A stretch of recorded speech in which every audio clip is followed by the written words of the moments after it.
At the end of the day, for businesses, they know one thing, that if they are unable to measure something, they are unable to improve it. And if they're unable to measure their costs, they are unable to reduce them. If they're unable to measure their profits, they're unable to increase them. So the first thing a company has to do is to start recording information, start capturing data.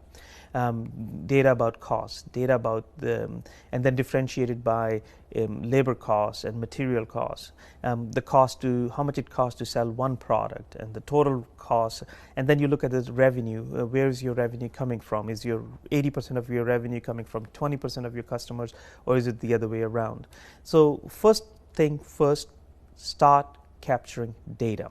Once you have data, then you can apply algorithms and analytics to it. So the first thing to do would be to capture data. If you're not capturing it, start capturing it. If you're capturing it, archive it. Do not overwrite on your old data thinking you don't need it anymore. Data never gets old. Data is always relevant. Even if it's 100 years old, 200 years old, it is relevant to you and your firm and your success. So keep data, capture it, archive it, make sure nothing goes to waste, make sure there's a consistency, so someone 20 years later trying to understand that data should be able to do so. So have proper documentation, do it now, put the best practices for data archiving in place the moment you start a business. And if you're already in business and you haven't done it, do it now. Start measuring things. Too many companies haven't measured things properly for a decade, and then they decide they want data science. Data science and inside a company is only going to be as valuable as the data collected. Garbage in, garbage out is a rule in any sort of analysis. If something is not measured, it's very difficult to improve it or to change it. So the very first step is measurement.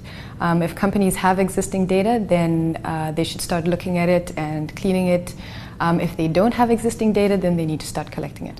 I think to look for a team who love to work as a data scientist. I think that the first step is to have employees that they are interested on data science, because if you don't have interest in your company, you will not have engagement. Companies should remember that it's key to have a team, so it's not one data scientist, but a team of them, that each of them have strengths in different areas of data science.